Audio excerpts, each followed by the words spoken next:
बंदी छोड़ सतगुरु रामपाल जी परमेश्वर जी की जय हो।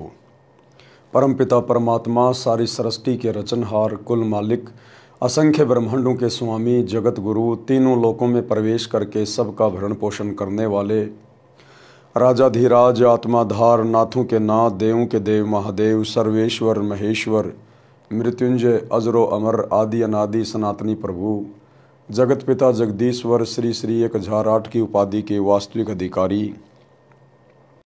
अकाल मूरत सौद स्वरूपी राम वासुदेव, सर्वगतम ब्रह्म, परम पूज्य, प्रथम पूज्य, परम संत, परम पुरुष, परम धनी, परम दयालु, सत्य कबीर, हक्का कबीर, अल्लाह कबीर, अल्लाह अकबर, बाखबर, अल्लाह ताला, जगत के तारणहार, जगत के मुक्तिदाता, जगत के जगन्नाथ, हारे के सहारे, हिंदुओं के राम, मुसलमानों के अल्लाह, सिखों के वाहिगुरु, ईसाइयों के मसीह, दया के सागर दयानिधि, करुणा के सागर करुणानिधि, स्वयंभू परिभू, संकट मोचन, कष्ट हरण, मंगल करण, दुख भंजन, अविगत कबीर, निर्विकार निर्विषम परमात्मा, अलय अलेख सतगुरु, आदि अनादि सतगुरु, असली मर्यादा पुरुषोत्तम, असली राम, असली कृष्ण, असली घनश्याम, असली मुरारी, राजाओं के राजा, महाराजाओं के महाराजा, शहंशाहों के शहंशाह, सम्राटों के सम्राट, भगवानों के भगवान, अल्लाहों के अल्लाह, प्रभुओं के प्रभु, मसीहों के मसीह, सच्चे वाहिगुरु, बाबाओं के बाबा, पीरों के पीर, सेठों के सेठ, जगत सेठ, सावड़सा सेठ, सर्वगुण संपन्न, अनंत कोटि कलाओं के स्वामी, अनंत कोटि ब्रह्मांडों के नायक, योगियों में महायोगी, ध्यानियों में महाध्यानी, सिद्धों में परम सिद्ध, ज्ञानियों में तत्व ज्ञानी, ब्रह्म ज्ञानी, महाज्ञानी, परम ज्ञानी, सर्वश्रेष्ठ ज्ञानी, विज्ञानी, युवा कबीर, समृत कबीर, असमवाद, अमित ओजा, सच्चे रहनुमा, करीम अल्लाह, सुभान अल्लाह, दुनिया के अंतिम पैगंबर, 8 सितंबर 1951 से गांव धनाना, जिला सोनीपत, हरियाणा, भारतवर्ष की पावन भूमि पे प्रकट रियल कल की भगवान श्री नारायण साकार हरि, श्री बाबा साहिब, नूर अनंत परमात्मा, संत श्रोमणी सतगुरु रामपाल जी परमेश्वर जी के चरण कमल में साध संगति से जुड़े हुए देश विदेश से आप और हम सभी सत्सेवक भाई बहनों का अनंत कोटि दंडवत प्रणाम। सत्साई भाई और बहनों, दया परमपिता परमेश्वर जी की, सतगुरु रामपाल जी की, जिनके विशेष आशीर्वाद से, शुभ आशीर्वाद से, उन्हीं के कर कमल से लिखित पवित्र पुस्तक जीने की राह के ऊपर वीडियो बनाने की श्रृंखला जारी है। इसी श्रृंखला में आज हमारा ये 9वें नंबर का वीडियो है। प्रत्येक वीडियो में गुरुदेव भगवान के आशीर्वाद से जगत व भगत सभी भाई बहनों को भक्ति मार्ग से संबंधित बहुत ही अच्छी अच्छी बातें सीखने और समझने को मिल रही हैं। यदि आपने अभी तक जीने की राह पुस्तक के ऊपर बन रहे वीडियो शुरू से देखने शुरू नहीं किए हैं तो आप जिसे प्रार्थना करेंगे पार्ट नंबर 1 से देखना अवश्य शुरू करें, क्योंकि पार्ट नंबर 1 वीडियो की भूमिका होती है और भूमिका को अच्छे से समझे बिना आगे की वीडियो समझना थोड़ा मुश्किल होता है। तो भाई और बहनों, हमें पिछले वीडियो में किस प्रकार से गुरुदेव भगवान ने समझाया कि बच्चों को अपने वृद्ध माता पिता की किस प्रकार से सेवा करनी चाहिए, क्योंकि वे माता पिता बचपन में आप और हमारा किस प्रकार से जी जान लगाकर पालन पोषण करते हैं, हमारे को प्यार देते हैं। माता अपने बच्चों को सूखे वस्त्रों में सुलाती है, स्वयं उसके पेशाब से गीले हो चुके वस्त्रों में सोती है। पिता कैसे दिन रात एक करके मेहनत करके उसके भरण पोषण का, उसकी पढ़ाई लिखाई का खर्चा उठाता है। तो माता पिता की भी अपने बच्चों से एक आशा होती है, उम्मीद होती है कि जिस प्रकार बचपन में हम इस बच्चे की हर प्रकार से परवरिश कर रहे हैं, पालन पोषण कर रहे हैं, इसकी हर प्रकार की जो डिमांड है उसको पूरा कर रहे हैं, इसी प्रकार माता पिता की भी आशा होती है कि बुढ़ापे में हमारा पुत्र और पुत्र वधू इसी प्रकार से हमें प्यार प्रेम से बोलें और हमारी हर संभव सेवा करने का प्रयास करें। और यदि माता पिता की आशाओं के विपरीत बेटा या बेटी या पुत्र वधू अपने माता पिता के या सास ससुर के साथ अच्छा व्यवहार नहीं करते हैं तो उनकी आत्मा दुखी होती है। और आत्मा आप चाहे किसी की भी दुखी कर दीजिए, चोट परमात्मा को पहुंचती है। तो वो बच्चे, वो पुत्र वधू, वो भी कभी अपने जीवन में सुखी नहीं रह सकते। इसलिए हमने हर संभव संतों के सत्संगों को सुनना चाहिए, क्योंकि सत्संग सुने बिना हमें आध्यात्मिक ज्ञान नहीं हो सकता। और आध्यात्मिक ज्ञान के बिना हमें अच्छे संस्कार नहीं मिल सकते, और अच्छे संस्कारों के बिना हम एक अच्छे माता पिता की, अच्छे बेटा बेटी की या अच्छी पुत्र वधू की भूमिका कभी भी नहीं निभा सकते। तो इसी प्रकार की कुछ कथाएं हैं जिनको पूज्य गुरुदेव जी ने आज इस पुस्तक में शामिल किया है कि किस प्रकार से एक राम भगत नाम के व्यक्ति की स्त्री गुजर जाती है, उसका निधन हो जाता है, और किस प्रकार वो अपने बच्चे का पालन पोषण करता है, अपने खेतों में भी काम करता है, दूसरी शादी भी नहीं करवाता है ये सोचकर कहीं मेरे बच्चे के साथ में कोई नाइंसाफ़ी ना हो जाए।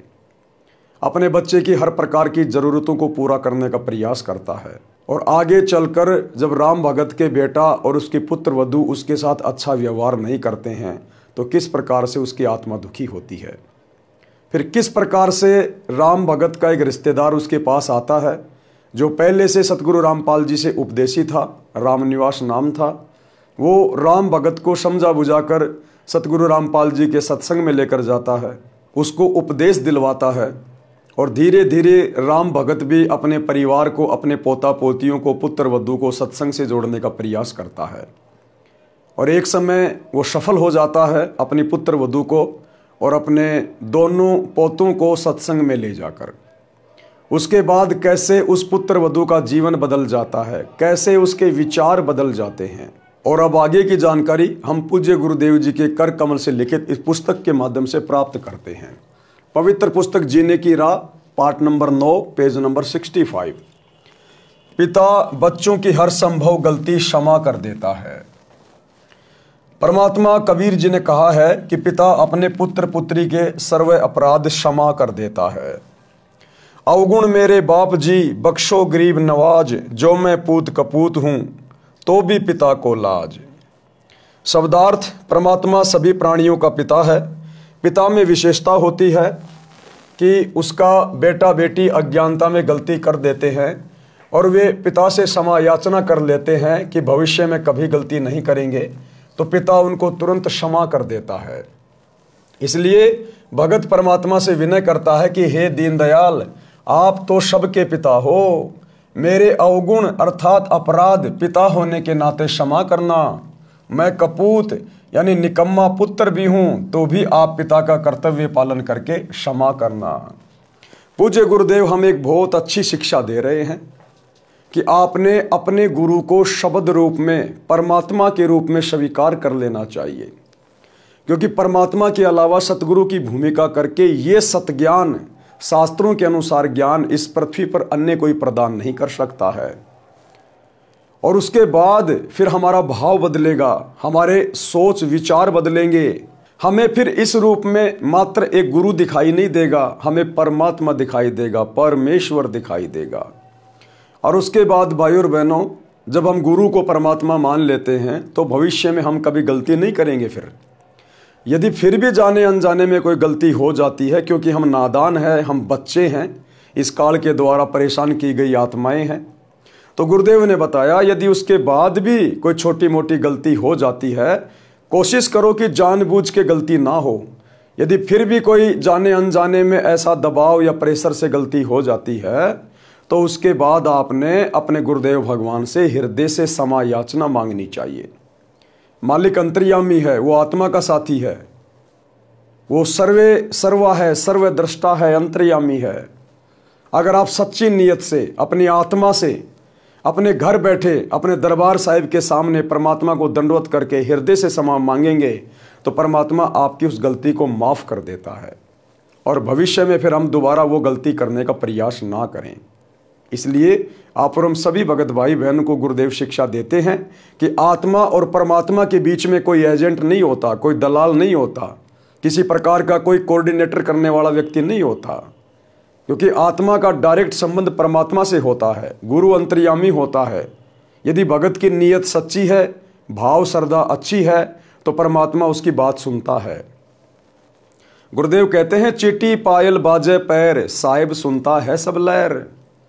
अंतर्यामी गुरुदेव भगवान तो चीटी के पैर में अगर कोई पायल बांध दी जाए, कहते हैं पहली बात तो चीटी का पैर कितना पतला, फिर उसके पैर की पायल कितनी पतली होगी, उसकी तो आवाज़ होना भी नामुमकिन है। कहते हैं परमात्मा उसको भी सुन लेता है। तो क्या अपने सच्चे मुच्चे भगत की हृदय से की गई प्रार्थना को नहीं सुनेगा?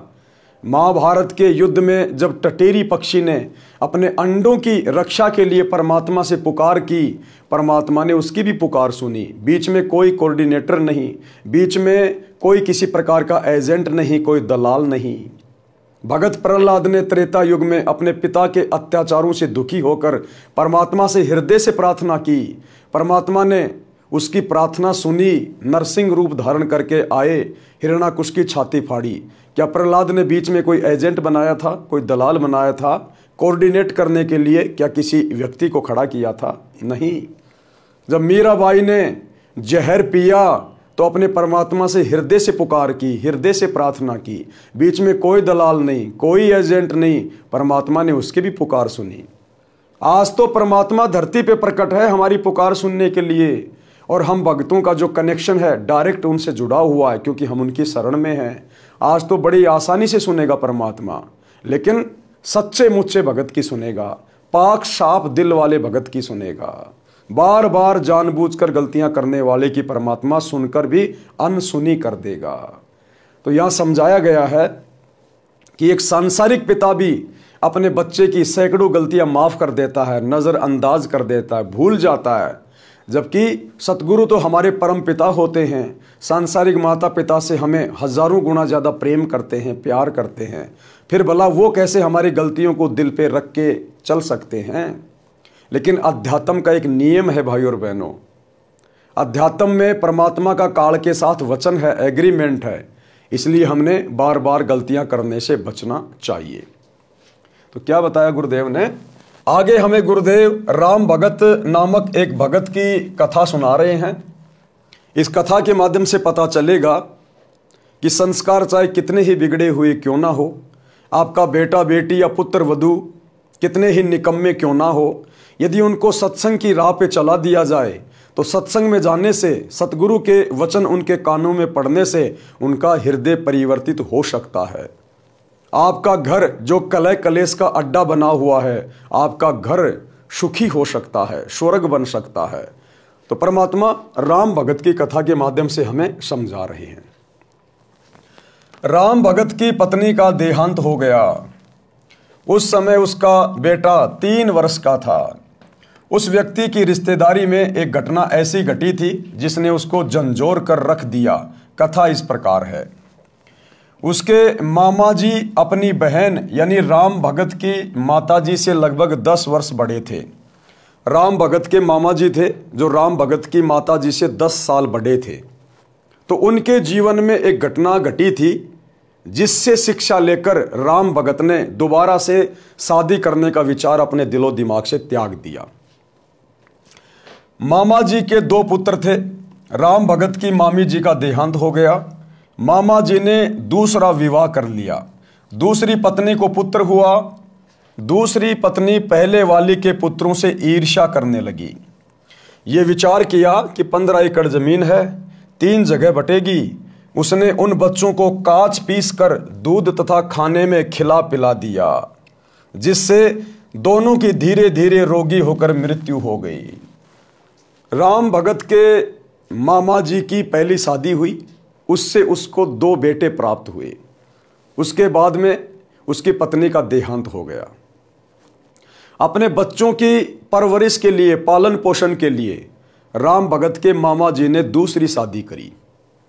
दूसरी पत्नी से राम भगत के मामा जी को एक पुत्र प्राप्त हुआ। लेकिन राम भगत के मामा जी की दूसरी पत्नी के मन में दोष आ गया कि हमारे पास में 15 एकड़ जमीन है और यदि बराबर बराबर बांटी जाएगी तो मेरे बच्चे के हिस्से में जमीन थोड़ी आएगी। ये सोचकर उसने उन पहली वाली औरत के दोनों बच्चों को धीरे धीरे काच पिलाना शुरू कर दिया, दूध में या खाने में डालकर। और वो दोनों बच्चे जो राम भगत के मामा जी की पहली वाली पत्नी से थे, वो दोनों बच्चे धीरे धीरे बीमार होकर मृत्यु को प्राप्त हो गए। डॉक्टर ने बताया कि बच्चे काच खा गए हैं, जिस कारण से इनकी मृत्यु हो गई है। एक दिन उसकी पत्नी ने पड़ोस से बताया कि मैंने ऐसे ऐसे किया, मेरे बेटे को 15 एकड़ जमीन मिल गई। उस स्त्री ने मेरे मामा जी को बताया। मामा जी छोटी मामी को बहुत प्यार करते थे और उस पर विश्वास करते थे। उन्हें विश्वास नहीं हो रहा था।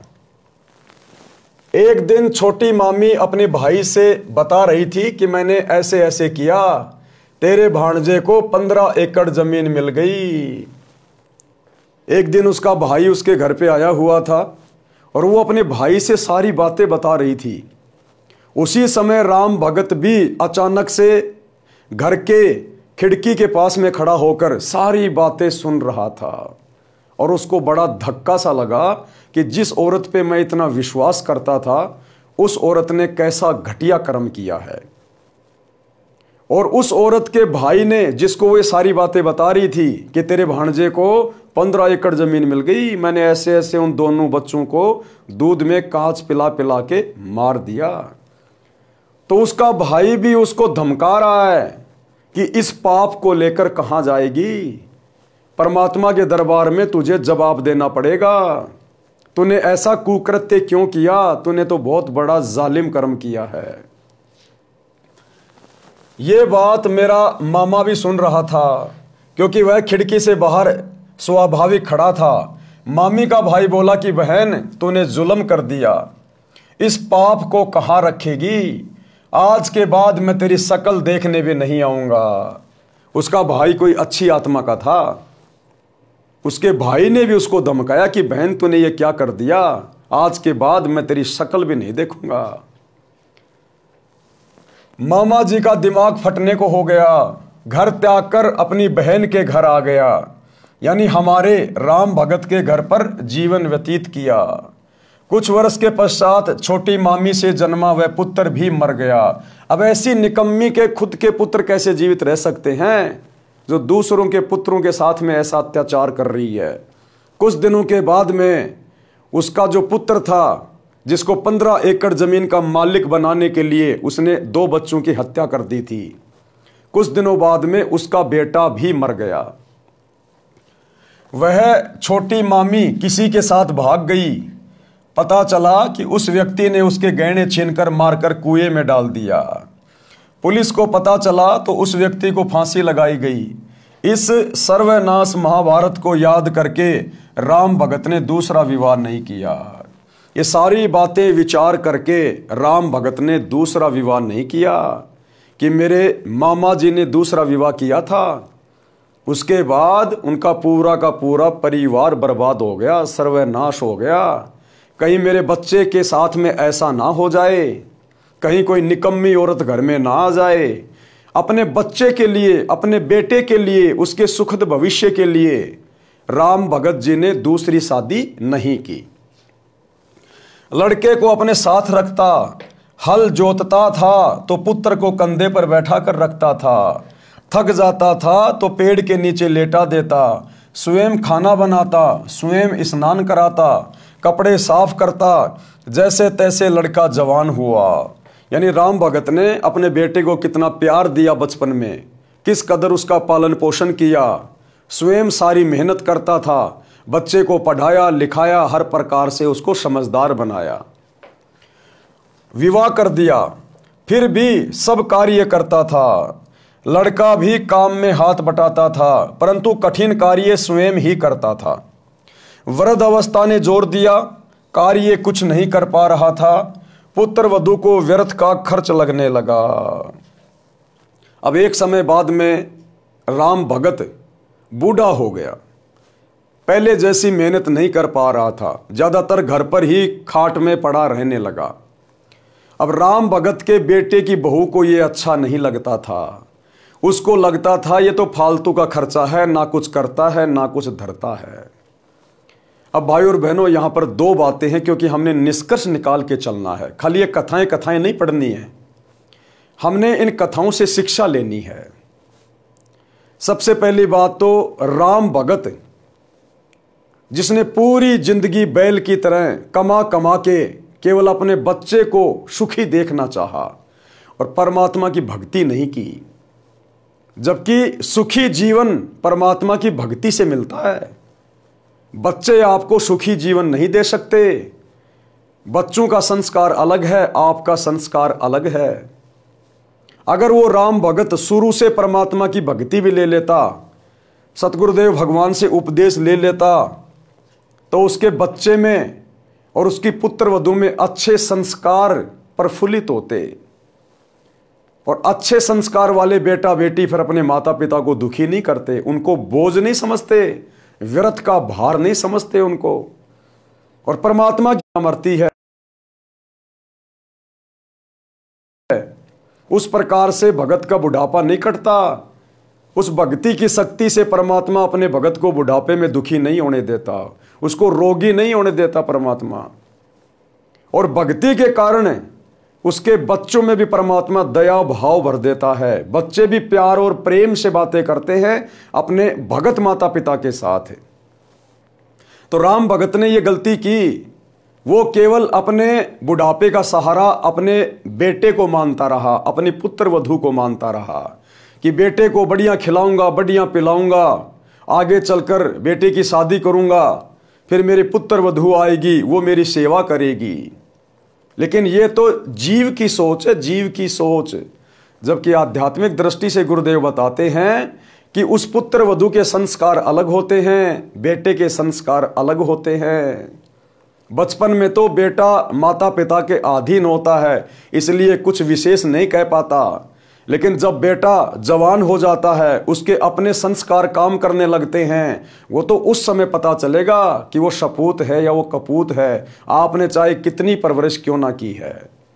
अगर संस्कारों को बदला जा सकता है तो केवल परमात्मा की भक्ति से, सतगुरु की भक्ति से, अन्यथा पढ़ाई लिखाई से कभी संस्कार नहीं बदले जा सकते हैं, और ना ही पढ़ाई लिखाई से संस्कार बनाए जा सकते हैं। तो राम भगत को यह बहुत बड़ी गलती लगी थी कि बेटा आगे चल के मेरी सेवा करेगा। और जब बेटे की शादी हो गई, बेटे की बहू घर में आ गई, और जब बुढ़ापा आया तो वो बुढ़ापा उन दोनों को खटकने लगा, बेटे को और पुत्र वधू को। पुत्र वधू को व्यर्थ का खर्च लगने लगा, जिस कारण से अपने ससुर को रूखा सूखा बासी भोजन देने लगी। फिर पेट भर भोजन भी नहीं देती थी। लड़का पूछता था कि पिताजी सेवा ठीक हो रही है?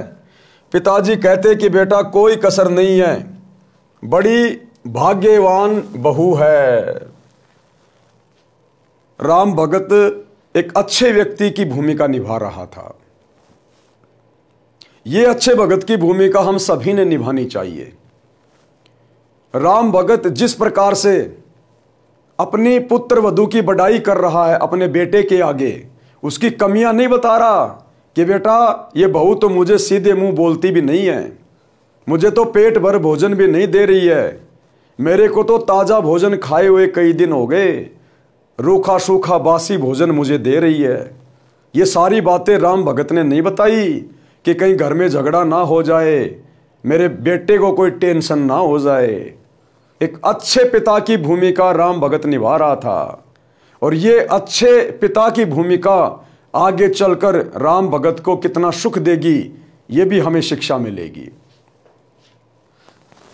मेरा विशेष ध्यान रखती है, ये बात बहू भी सुनती और अधिक परेशान करती कि मेरे पति को पता नहीं है।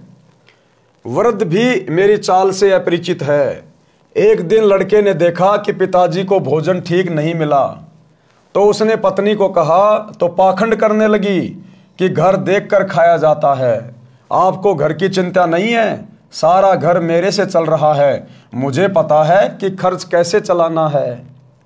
एक दिन वृद्ध को चक्कर आए और गिर गया, टांग टूट गई। राम भगत की टांग टूट गई कमजोरी के कारण, क्योंकि खाना भी भरपेट नहीं मिल पा रहा था। वैद्य ने बताया कि आहार पूरा ना मिलने से शारीरिक कमजोरी है, दूध 2 समय आधा आधा सेर पिलाओ, ताजा भोजन खिलाओ, और डॉक्टर चला गया। पत्नी ने कहा कि ऐसे तो घर का दिवाला निकल जाएगा। सत्संग की कमी से, आध्यात्मिक ज्ञान की कमी से, सतगुरु की शरण के अभाव में राम भगत के बेटे की जो बहू थी, यदि उस स्त्री के माता पिता सत्संग से जुड़े हुए होते तो अपनी बेटी को अच्छे संस्कार देते कि बेटी, जैसे आपने शादी से पहले हमारी सेवा की है, हमारे घर की इज्जत का ध्यान रखा है। इसी प्रकार से आपने शादी के बाद अपने ससुर की इज्जत का ध्यान रखना, उसके स्वास्थ्य का ध्यान रखना है। और सत्संग से जुड़ी हुई बहन बेटी, उसके हृदय में दया होती है, प्रेम भाव होता है। वो शौपन में भी किसी को, सास ससुर को या माता पिता को दुखी नहीं कर सकती है, वो स्वयं दुख उठा लेगी। ये संस्कार सत्संगों से आते हैं, परमात्मा की भक्ति से उत्पन्न होते हैं। लेकिन उसके माता पिता भक्ति से नहीं जुड़े थे, और यदि भक्ति भी कर रहे थे तो शास्त्र अनुकूल भक्ति नहीं थी, जिस कारण से वो अपनी बेटी को अच्छे संस्कार नहीं दे पाए, और बेटी ने ससुराल में आके अपने ससुर के साथ वैसा ही बुरा बर्ताव शुरू कर दिया। पति यानी लड़के को भी बात पसंद आई। अब राम भगत के बेटे को भी ये बात पसंद आ गई अपनी पत्नी की। जब उसकी पत्नी ने कहा कि घर देखकर चलाया जाता है, इस बुड्ढे के लिए मैं कहां से लाऊंगी अच्छा अच्छा खाना, ताजा ताजा खाना, घर देख के चलाया जाता है, ऐसे तो दिवाला निकल जाएगा घर का। तो राम भगत का बेटा भी अपनी पत्नी की बातों से सहमत हो गया। वो बेटा, जिस बेटे को राम भगत ने भगवान की भक्ति से ज्यादा महत्व दिया, जिस बेटे के ऊपर वो उम्मीद लगा के बैठा हुआ था, क्या राम भगत ने अपने बेटे को संस्कार नहीं दिए? क्या राम भगत कोई बुराई करता था? नहीं। लेकिन देखो कैसे आगे चलकर उसके बेटे के संस्कार अलग निकले और राम भगत के संस्कार अलग निकले। इसलिए परमात्मा कहते हैं संस्कार पढ़ाई लिखाई से नहीं बनाए जा सकते। माता पिता चाहे कितने संस्कारी हैं, उनके बेटा बेटी उनकी बेइज्जती का कारण बन जाते हैं, बेइज्जती का कारण है। तो ये संस्कार हमारे पिछले जन्मों के होते हैं। इन संस्कारों को यदि कम किया जा सकता है तो केवल परमात्मा की भक्ति से किया जा सकता है। संस्कारों में परिवर्तन सच्चे सतगुरु की भक्ति से हो सकता है। तो राम भगत जिस बेटे को पाल पोस के अपने बुढ़ापे का सहारा समझ रहा था, दूसरी शादी भी नहीं की उसने, आजीवन बैल की तरह कमाता रहा। और अब वही बेटा अपने पिता से ज्यादा अपनी पत्नी को महत्व दे रहा है। पति यानी लड़के को भी बात पसंद आई। वृद्ध की कोई परवाह नहीं की। वृद्ध के ससुराल वाले चोट लगने की खबर सुनकर मिलने आए। अब राम भगत के ससुराल वाले उसको चोट लगने की खबर सुनकर उसका हालचाल जानने के लिए आए। उन्होंने पूछा कि बेटा बहू ठीक सेवा कर रहे हैं क्या? राम भगत ने कहा कि पूछो ना, ऐसे पुत्र तथा पुत्र वधू सबको दे भगवान, मेरे को कोई कष्ट नहीं होने देते। ये तो कोई कर्म की मार से चोट लग गई है। यानी भाइयों और बहनों, राम भगत तो नहीं था उस समय तक, लेकिन जो लक्षण थे उसके अंदर, जो आचार विचार व्यवहार था, वो बिल्कुल भगत वाला था। इतना सब कुछ सहन करने के बाद भी अपने बेटा और अपने बेटी को एक नंबर का बता रहा है। उनके विषय में कोई गिला शिकवा नहीं कर रहा किसी के सामने। उसी गांव में दो बहनों का विवाह हुआ था, एक का राम भगत से, दूसरी का पड़ोस में। जब वे अपनी दूसरी लड़की के घर गए तो पता चला कि उस राम भगत की कोई सेवा नहीं हो रही है। लड़का भी निकम्मा है, ये बात ससुराल वालों के गले नहीं उतरी, क्योंकि वे राम भगत के मुख से सुनकर आए थे कि सेवा में कोई कसर नहीं है। वे कुछ समय बाद पुनः राम भगत के घर गए तो उस समय वह बासी रोटी पानी में भिगो भिगो कर खा रहा था। जब राम भगत के ससुराल वालों ने अपनी आंखों से देख लिया कि सूखी रोटी, बासी रोटी पानी में भिगो भिगो के खा रहा है, तब जाकर उनको यकीन हुआ कि इसके साथ में कैसा दुर्व्यवहार हो रहा है। इस बात को देखकर राम भगत के ससुराल वाले उसे अपने साथ अपने घर पे ले गए, जो कि सतगुरु रामपाल जी के भगत थे, क्योंकि भगत के अंदर दया भाव होती है, प्रेम भाव होता है। तो राम भगत को अपने साथ अपने घर पर ले गए। यह देखकर उनको रोना आ गया। लड़के को बुलाया तथा कहा कि तेरे को शर्म नहीं आती? पता है तेरे को कैसे पाल पोस कर बड़ा किया है? लड़के की बहू भी आ गई। दोनों बोले कि हम तो ऐसे ही सेवा करेंगे। राम भगत बोला कि आप जाओ। अब राम भगत अपने ससुराल वालों से क्या कह रहा है? राम भगत नहीं चाहता था कि मेरे बेटा बेटी को किसी प्रकार से कोई कष्ट पहुंचे, कोई दुख पहुंचे। फिर भी राम भगत कह रहा अपने ससुराल वालों से कि आप अपने घर पर जाओ, जैसा भी हूं मैं बहुत अच्छा हूं, कोई दिक्कत नहीं है। राम भगत बोला कि आप जाओ, घर में झगड़ा ना कराओ, मेरी किस्मत में जो लिखा है वह मिल रहा है, मैं अपने पुत्र को दुखी नहीं देख सकता। राम भगत की बुआ का लड़का रामनिवास सत्संगी था, यानी जो रामनिवास था, राम भगत की बुआ का लड़का था, वो सत्संगी था। रामनिवास ने सतगुरु रामपाल जी से उपदेश ले रखा था। वह राम भगत को बहुत कहता था कि आप कुछ समय भगवान की भक्ति किया करो, मेरे साथ संत के सत्संग सुनने चला करो। तो राम भगत कहता था कि मैं तो अपने बेटे की पूजा करूंगा, यह सुखी रहे, यही मेरी तमन्ना है। बुआ के लड़के ने कहा कि बेटे की पूजा पूरी हो चुकी हो तो अब भी बना ले कुछ कर्म। अब रामनिवास ने कहा कि भाई राम भगत, अगर बेटे की पूजा पूरी हो गई हो, क्योंकि बेटे की पूजा करते करते अब तेरे को प्रसाद भी मिलने लग गया, अब भी अगर तेरी आंख खुली हो और तेरे बेटे की पूजा पूरी हो गई हो तो अब भी मेरे साथ में सत्संग में चल ले, अभी भी समय बच रहा है। बुआ के लड़के ने कहा कि बेटे की पूजा पूरी हो चुकी हो तो अब भी बना ले कुछ कर्म। फिर भी यही कहा कि बेटे बहू को देख देख कर जी रहा हूं। बहुत कहने के पश्चात राम भगत अपनी बुआ के लड़के रामनिवास के साथ सत्संग में गया। अब राम भगत का भाग्य उदय हो गया, परमात्मा की दया हुई। रामनिवास भगत जी के बार बार कहने से राम भगत सतगुरु रामपाल जी के सत्संग में चला गया। फिर रामनिवास अपने घर ले गया, उसकी दवा कराई, अच्छा खाना खिलाया, कई महीने अपने पास रखा। राम भगत भक्ति पर पूरा दृढ़ हो गया, यानी 3-4 महीने रामनिवास ने राम भगत को अपने घर पे रखा, बढ़िया खिलाया पिलाया, बढ़िया सेवा करी और सत्संग में लेके जाता, ज़्यादा ज़्यादा उसको सत्संग सुनाता, उपदेश दिला दिया। वो अपना मंत्र जाप करने लगा। धीरे धीरे सतगुरु की भक्ति की शक्ति उसके अंदर समावेश होने लगी।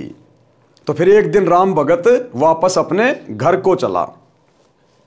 राम भगत भक्ति पर पूरा दृढ़ हो गया। घर पर गया तो बच्चों से कहा कि बेटा बेटी पुत्र वधू, आज तक मैंने आपसे कुछ नहीं मांगा, आज एक भीख मांग रहा हूं, आप मेरे साथ सत्संग में एक बार चलो। उन्होंने कहा कि पीछे से पशुओं तथा बच्चों को कौन संभालेगा? राम भगत ने कहा कि बेटा घर पर रह जाएगा, बेटी तथा पोता पोती मेरे साथ चलो। ऐसा ही किया। जब उस पुत्र वधू ने सत्संग के वचन सुने, वहां आने वाले सब भक्तों की सेवा पुराने भगत भगतमती ऐसे कर रहे थे जैसे विशेष मेहमानों की सेवा करते हैं। वृद्ध, रोगी, अपंग श्रद्धालुओं की भी विशेष सेवा कर रहे थे। सत्संग में यह बताया जाता है कि जीव पर दया बनाए रखने से परमात्मा प्रसन्न होता है। दुखियों, असहायों की सहायता करना मानव मात्र का परम कर्तव्य है। अब राम भगत के पुत्र वधू का भी भाग्य उदय हो गया। सबसे पहले परमात्मा ने राम भगत को पकड़ा, अपनी शरण में लिया। राम भगत के माध्यम से फिर उसके परिवार को भी अपनी शरण में ले लिया। वो बेटे की बहू और उसके पोते पोती सत्संग में चले गए। अब बेटे की बहू ने सत्संग में जाने के बाद देखा कि यहाँ आपस में भगत भाई बहन किस तरह प्यार प्रेम से रहते हैं। कोई रोगी आ रहा है, कोई बूढ़ा है, कोई अपंग है, और दूसरे जो युवा भगत हैं, भगतमती हैं, वो उनकी सेवा कर रहे हैं जैसे अपने खुद के माता पिता हों। उनको भोजन ला के दे रहे, उनके कपड़े धो रहे हैं। कोई किसी से क्रोध नहीं करता, कोई किसी से गुस्से में बात नहीं कर रहा। और फिर गुरुदेव के सत्संग सुने। परमात्मा ने सत्संगों में बताया कि जीव के ऊपर दया रखनी चाहिए, यानी हम सब जीव हैं, सास ससुर माता पिता सब जीव हैं। तो सच्चे सतगुरु के सत्संग कान के द्वारा जब अंदर गए तो आत्मा में परिवर्तन होना शुरू हो गया। सत्संग में जाकर उन्हें बहुत अच्छा लगा, बहुत कुछ उन्होंने सीखा। परमात्मा कहते हैं दया धर्म का मूल है, पाप मूल अभिमान, कहे कबीर दयावान के पास रहे भगवान। शब्दार्थ, धर्म वही करता है जिसके हृदय में दया है, दया धर्म की जड़ है, तथा पाप वह करता है जिसमें अभिमान भरा है, अभिमान पाप की जड़ है। कबीर परमात्मा ने कहा है कि दयावान के साथ परमात्मा रहता है।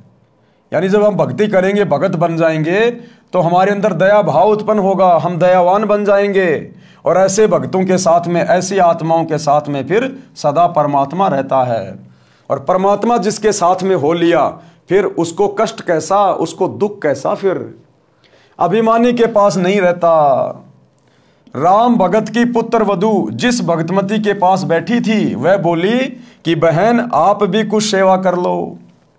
सत्संग वचन, अब गुरुदेव के सत्संगों में क्या बताया गया, राम भगत के पुत्र वधू ने क्या सुना अपने गुरुदेव के मुख कमल से जब सत्संग सुनाया जा रहा था। यानी सतगुरु रामपाल जी भगवान ने सत्संग में क्या बताया। गुरुदेव जी बताते हैं कि जो सेवा भक्ति करेगा उसी को फल मिलेगा। मैं भोजन खाऊंगा तो मेरा पेट भरेगा, आप खाओगे तो आपका पेट भरेगा। सब प्राणी परमात्मा के बच्चे हैं। इस 21 ब्रह्मांड में जितनी भी आत्माएं हैं, जिन जिन शरीरों में हैं, जिन जिन योनियों में हैं, गधे, कुत्ते, सुअर, कीट, पतंग, बैल, मक्खी, मच्छर, इंसान, स्त्री, पुरुष, ये सब परमात्मा की आत्मा है, परमात्मा के बच्चे हैं।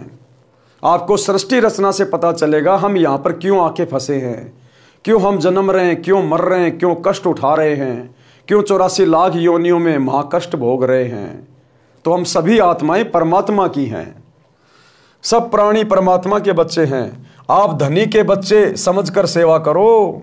जैसे एक धनी की लड़की 8-9 वर्ष की थी, उसकी देख रेख के लिए एक नौकरानी रखी थी। वह उस लड़की को गर्मियों में स्कूल छोड़ने जाती थी, तो उस लड़की के ऊपर छाते यानी छतरी से छाया करके चलती थी, खुद धूप सहन करती थी, जिससे धनी खुश रहता था और नौकरानी को तनख्वाह देता था। आप सब ये विचार करके अपने पराइयों का ध्यान रखें, चाहे सास ससुर हो, चाहे कोई भी हो। अगर हम किसी की सेवा करें, सेवा का मौका मिले, तो अपने खुद के माता पिता समझकर, परमात्मा के बच्चे समझकर कि हम तो उस परमात्मा के नौकर हैं सतगुरु के, और ये बाकी सब सतगुरु के बच्चे हैं। और सतगुरु अंतर्यामी है, सब कुछ देख रहा है, हमारे आचार विचार व्यवहार को, हमारी सेवा बंदगी को वो अंतर्यामी हर समय देखता रहता है। सास ससुर की सेवा, छोटे बड़े की सेवा, सबका सम्मान करना आप जी का परम कर्तव्य है। यदि आप अपने सास ससुर, माता पिता या अन्य आश्रितों की सेवा करोगे, तो परमात्मा आपकी सेवा का प्रबंध करेगा। आप अपने छोटे बड़े बच्चों को भी सत्संग में साथ लाया करो। बच्चों में भी छोटे बड़ों की सेवा करने, अच्छा व्यवहार करने के संस्कार पड़ेंगे। वे बच्चे बड़े होकर आपकी, यानी जब आप बूढ़े हो जाओगे, तब भी ऐसे ही सेवा करेंगे। क्यों? क्योंकि उन बच्चों ने बचपन से वही चीजें देखी हैं कि सत्संग में कैसे बड़े बूढ़ों की सेवा की जाती है, घर में मेरे माता पिता कैसे मेरे दादा दादी की सेवा कर रहे हैं, तो बच्चे में फिर वही गुण विकसित होने लग जाते हैं। जैसे बेटी एक बाप माँ को छोड़कर नए माता यानी सास पिता ससुर के पास जाती है, यानी पीहर से कोई लड़की जब ससुराल जाती है तो नए माता पिता के पास जाती है। अब जन्म के माता पिता तो इतने ही साथी थे, उन्होंने पाल पोस कर नए माता पिता को सौंप दिया। सास ससुर का कर्तव्य है कि आने वाली बेटी को अपनी बेटी की तरह प्यार दें। भेदभाव शौपन में भी नई बेटी वह अपनी जन्म की बेटी में ना करें, जो झगड़े की जड़ है।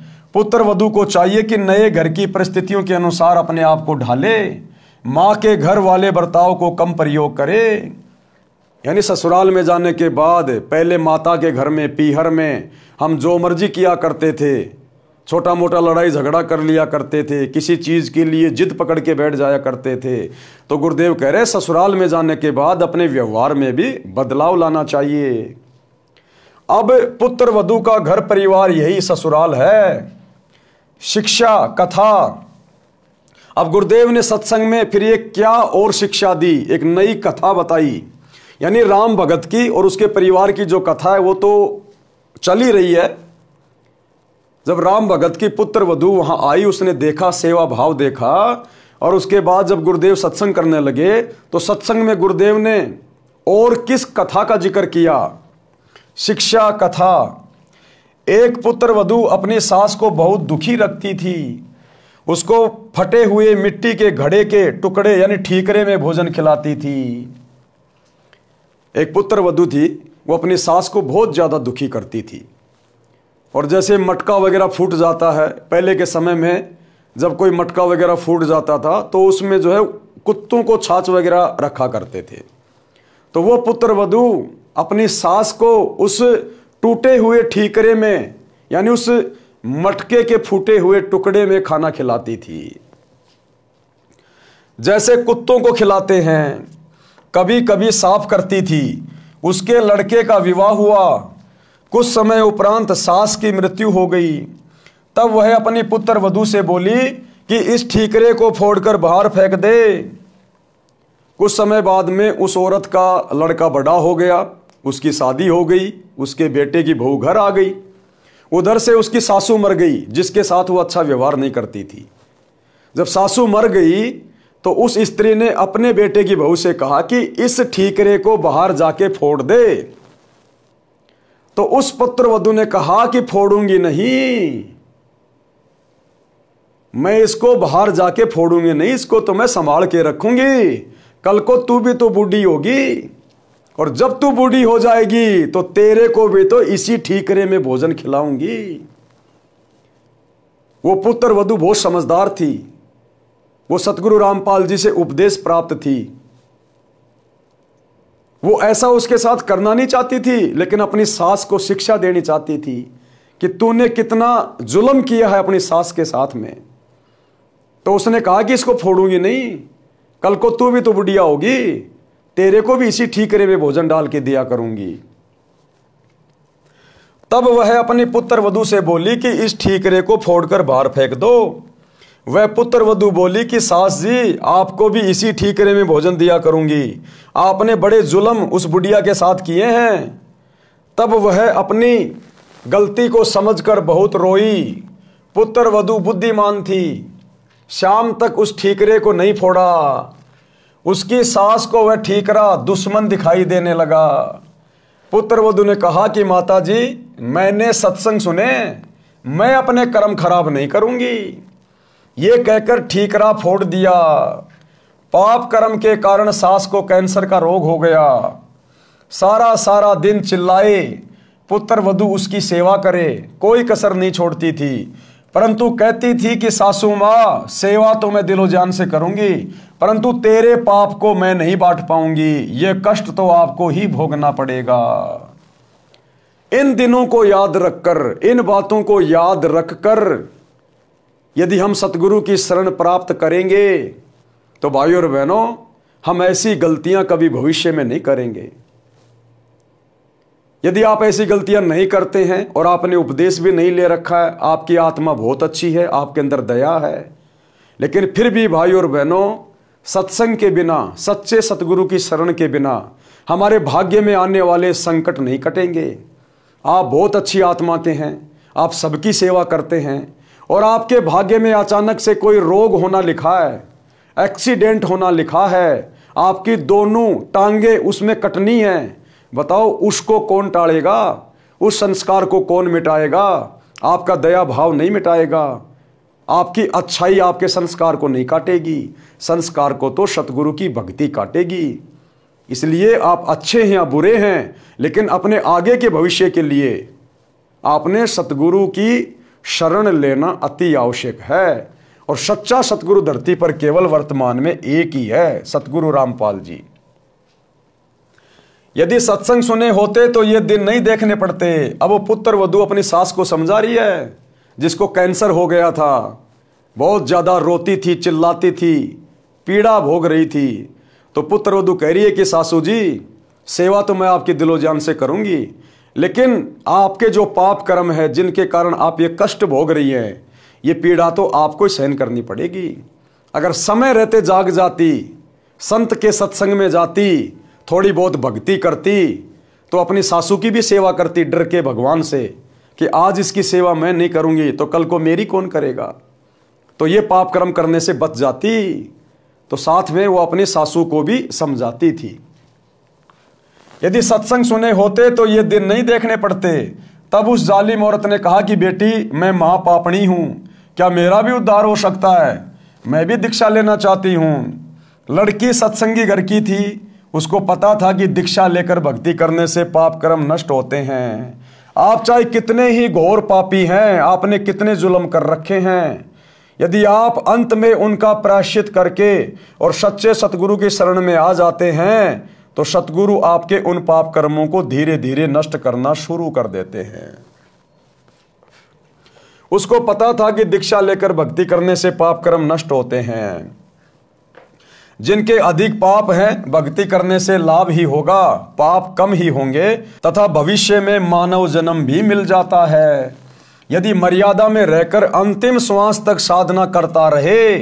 सत्संग में गुरुदेव जी उदाहरण देकर समझाते हैं कि जैसे किसी का कपड़ा कम मैला है तो थोड़े प्रयास से ही निर्मल हो जाता है, यदि अधिक मैला है तो 2-3 बार साबुन पानी से धोने से निर्मल हो जाता है। जिसने अधिक मैला कर रखा है तथा अन्य दाग भी लगाए हैं तो ड्राई क्लीन से साफ हो जाता है। यदि साफ करने का इरादा दृढ़ हो तो मिस्त्री का काला हुआ वस्त्र भी साफ हो सकता है। लड़की यानी पुत्र वधू को पता था कि सास जी ने तो मिस्त्री वाली दशा कर रखी है, यानी अपने पाप कर्म बहुत ज्यादा बढ़ा रखे हैं, अपनी आत्मा को बहुत ज्यादा मैला कर रखा है। फिर भी परमात्मा की शरण में अवश्य लाभ होता है। इस उद्देश्य से अपनी सासू माँ को भी दीक्षा दिला दी। कुछ समय पश्चात कैंसर में कुछ पीड़ा कम हो गई, यानी गुरुदेव भगवान के आशीर्वाद से धीरे धीरे वो स्वस्थ होने लगी। उसकी दर्द, उसकी तकलीफ धीरे धीरे कम होने लगी। सत्संग सुनकर उसे रोना आया कि माता पिता की बहू बेटों से क्या आकांक्षा होती है, मुझ पापिन ने अपने सासू जी के साथ क्या बर्ताव किया, मुझे तो ये रोग होना ही था, यदि पहले ये ज्ञान सुनने को मिल जाता तो मैं क्यों ये पाप करती। इसीलिए भाइयों और बहनों, समय से पहले गुरुदेव भगवान ने सत्संग करके, पुस्तकें लिख के आप लोगों को समझाने का प्रयास किया है, जो अभी सतगुरु रामपाल जी की शरण से कोसों दूर है, जो केवल अपने इसी जीवन को उत्तम मान रहे हैं। थोड़ी बहुत पिछले जन्मों के पुण्यों के कारण जो सुख सुविधाएं आपको प्राप्त है, आप केवल इन्हीं में मगन हो रहे हो, मस्त हो रहे हो। आप लोगों को शिक्षा लेनी चाहिए। आपके संस्कार अलग हैं, आपके बच्चों के संस्कार अलग हैं। यदि सतगुरु के शरण में नहीं आए समय रहते तो आगे भविष्य में क्या संस्कार अंगड़ाई लेंगे, कैसे कैसे कष्ट आपके शरीर पर और आपके परिवार पर आन पड़ेंगे। जिन बच्चों के भरोसे, जिनको पढ़ा लिखा के बड़े अधिकारी बना के आप निश्चिंत होके बैठे हैं कि बुढ़ापे में बच्चे सेवा करेंगे, इनकी कमाई से हम ऐश करेंगे, क्या पता वो बच्चा कल को एक्सीडेंट में मारा जाए और वो पुत्र वधू किसी और के साथ भाग जाए। कहाँ तुम्हारे बच्चे ने आपको सुख दिया, कहाँ उस बच्चे की नौकरी ने आपको सुख दिया। इंसान यदि सुखी होगा तो सतगुरु की भक्ति से, सतगुरु के आशीर्वाद से। सतगुरु जो व्यवस्था कर देगा, भगत की भक्ति के कारण, दान पुण्य के कारण, सेवा के कारण, वो यहाँ का राजा भी अपने मित्र की नहीं कर सकता है। इसलिए सतगुरु के सत्संग सुनकर उनकी शरण में आना अति आवश्यक है। यदि पहले यह ज्ञान सुनने को मिल जाता तो मैं क्यों ये पाप करती, निर्मल जीवन जीती, सासू माँ की आत्मा भी खुश करती, अपना जीवन सफल कर लेती। उपरोक्त वचन सुनकर राम भगत जी की पुत्र वधू उस अपनी सहेली पुरानी भगतमती से लिपट कर फूट फूट कर रोने लगी। अब जब गुरुदेव भगवान ने सत्संग में यह कथा सुनाई तो राम भगत के बेटे की बहू अपने साथ में बैठी दूसरी सत्संगी बहन के साथ लिपट लिपट कर रोने लगी। उसे अपने पुराने दिन याद आ गए कि मैंने मेरे ससुर जी के साथ में किस कदर बुरा बर्ताव किया, समय पे भोजन नहीं दिया, रूखा सूखा भोजन दिया। बुढ़ापे में माता पिता को प्यार प्रेम की आवश्यकता होती है, वो भी मैंने उनके साथ नहीं किया। और मेरे ससुर ने मेरे साथ कितना अच्छा बर्ताव किया। तो ये सारी बातें याद कर करके और राम भगत के बेटे की बहू फूट फूट के रोने लगी। सतगुरु के एक सत्संग ने उसके पाप कर्मों को फोड़ के रख दिया। विचार करने पे मजबूर हो गई कि कल को ये समय मेरा भी आएगा, मैं ये पाप लेके कहां जाऊंगी फिर। तो फूट फूट के रोने लगी। उपरोक्त वचन सुनकर राम भगत जी की पुत्र वधू उस अपनी सहेली पुरानी भगतमती से लिपटकर फूट फूट कर रोने लगी। आधा घंटे तो अपने को रोक नहीं सकी। अधिक सांत्वना के पश्चात सुबकी रुकी और अपने ससुर पिता के साथ किए बर्ताव का उल्लेख रोते रोते किया कि मैंने अपने ससुर जी के साथ में किस कदर बुरा बर्ताव किया, और अंत में मेरे ससुर ही मुझे प्रार्थना करके सत्संग में लेके आए हैं। अपने ससुर जी की इंसानियत भी बताई कि कभी अपने बेटे से भी नहीं बताया कि मेरी बहू मेरे साथ ऐसा बुरा बर्ताव कर रही है। अब यह है भाइयों और बहनों राम भगत की इंसानियत का और सहनशीलता का नतीजा। जिस समय वो बेटे की बहू राम भगत के साथ बुरा बर्ताव करती थी, रूखा सूखा खाना दिया करती थी, और जब बेटा कहता था, रिश्तेदार कहते थे कि सेवा पानी ठीक हो रही है, तो राम भगत कहता था ऐसी बहू गांव में कहीं नहीं है, मेरा बहुत ध्यान रखती है, बहुत अच्छे बेटा बेटी हैं। भाइयों और बहनों, उस समय यदि राम भगत रिश्तेदारों से या गांव वालों से या अपने बेटे से अगर अपनी पुत्र वधू की बुराई करता, उसको डांट मरवाता, उसकी बेइज्जती करवाता, क्योंकि रिश्तेदारों के सामने बुराई करता, हकीकत बताता, तो रिश्तेदार आकर उसको डांटते फटकारते, गांव में उस पुत्र वधू की बेइज्जती होती कि कैसी निकम्मी बहू आई है, अपने ससुर की इज्जत भी ढंग से नहीं करती। क्या पता वो बेटा भी अपनी पत्नी पे हाथ साफ कर देता। लेकिन राम भगत की सहनशीलता ने, उसकी इंसानियत ने, एक अच्छे व्यक्ति के गुण जो उसके अंदर विद्यमान थे, जिस कारण से उसने कभी भी अपने बेटा बेटी की बुराई नहीं की, किसी के आगे नहीं रोया धोया, उस इंसानियत का परिणाम यह निकला कि वो पुत्र वधू उसके साथ में सत्संग में गई और आज उसका हृदय परिवर्तन हो गया। अन्यथा यदि वो अपने बेटे की बहू की बुराई करता, शिकायत करता, लड़ाई झगड़ा करता, तो वो बेटे की बहू कभी भी राम भगत के साथ में सत्संग में नहीं आती कि तू काहे का सत्संगी है। अरे सत्संगियों को तो हमने सुना है अपने गुरु पे विश्वास होता है, भक्ति पे विश्वास होता है, और तू तो सारा दिन मेरी निंदा चुगली, मेरी बुराई करने से बाज नहीं आ रहा। 24 घंटे हमारे घर में तू झगड़ा रखता है। तो वो बेटे की बहू कभी भी उसकी बातें सुन के सत्संग में नहीं आती। अगर राम भगत सहनशीलता नहीं दिखाता, तो थोड़ा बहुत वो संघर्ष नहीं करता, तो और संघर्ष किया तो अंत में परमात्मा ने पूरे परिवार को लाइन पे लाके खड़ा कर दिया। तो हमने शिक्षा लेनी है, सतगुरु से उपदेश लेने के बाद ये काल जो अन्य आपके घर में उपदेशी हैं उनके साथ आपका झगड़ा करवाएगा, आपको सही से भक्ति नहीं करने देगा, क्योंकि हमारी मर्यादा, हमारी परंपरा, हमारे नियम अन्य उपदेशी व्यक्तियों से भिन्न होते हैं, अलग होते हैं। वो हमें इतना जल्दी समझ नहीं पाते और हम उनके चक्कर में आके मर्यादा तोड़ नहीं सकते, तो परस्पर थोड़ा बहुत विरोध बन जाता है। तो ऐसे में यदि भगत या भगतमती को परिवार का कोई भी अनुपदेशी व्यक्ति दो बातें कह देता है, दो चार थप्पड़ मुक्के मार देता है, तो भगत ने सहनशीलता दिखानी चाहिए, नम्रता दिखानी चाहिए। अगर उसके साथ में वैसे लड़ाई झगड़ा करने लग गए, थप्पड़ का जवाब थप्पड़ से देने लग गए, गाली का जवाब गाली से देने लग गए, तो उस व्यक्ति का हृदय परिवर्तन कभी भी नहीं होगा, कभी भी, आपसे तो विशेषकर नहीं होगा। भले दूसरे के कहने से वो सत्संग में चला जाए, लेकिन आपके कहने से नहीं जाएगा, क्योंकि आपसे फिर वो ईर्ष्या रखने लग जाएगा विशेष, क्योंकि आपके व्यवहार में वो कोई परिवर्तन नहीं देख रहा, कोई बदलाव नहीं देख रहा। तो जिस प्रकार से राम भगत ने परिवार में झगड़ा और कलह से बचने के लिए जो समझदारी दिखाई, उसी प्रकार हम भक्तों ने भी अपनी भक्ति को सफल बनाने के लिए एक भगत के गुण अपने ऊपर धारण करते हुए इसी प्रकार की समझदारी दिखाते हुए आगे बढ़ना है। बेटे के पूछने पर यही कहता था कि बेटा किसी प्रकार की सेवा में कमी नहीं है, बड़े अच्छे घर की बेटी है, समझदार है, हमारा सौभाग्य है कि ये अपने घर आ गई, हमारा तो इस बेटी ने घर बसा दिया है। मैं पापिन ये शब्द सुनकर भी नरम नहीं पड़ी, क्योंकि मेरी आत्मा पर पाप कर्मों की परत चढ़ चुकी थी, जो 2-3 बार सत्संग सुनने के पश्चात पाप की परत उतरी है। आत्मा में अच्छे संस्कार उठने लगे। 3 दिन सत्संग सुनकर भगत राम भगत पोता पोती तथा पुत्र वधू के साथ घर पर आ गया। अब 3 दिन लगातार गुरुजी का सत्संग सुना, दोनों टाइम सुबह शाम, और बेटे की बहू को अच्छे से समझ में आ गया। अपने बुरे बर्ताव से आत्मग्लानि हो गई।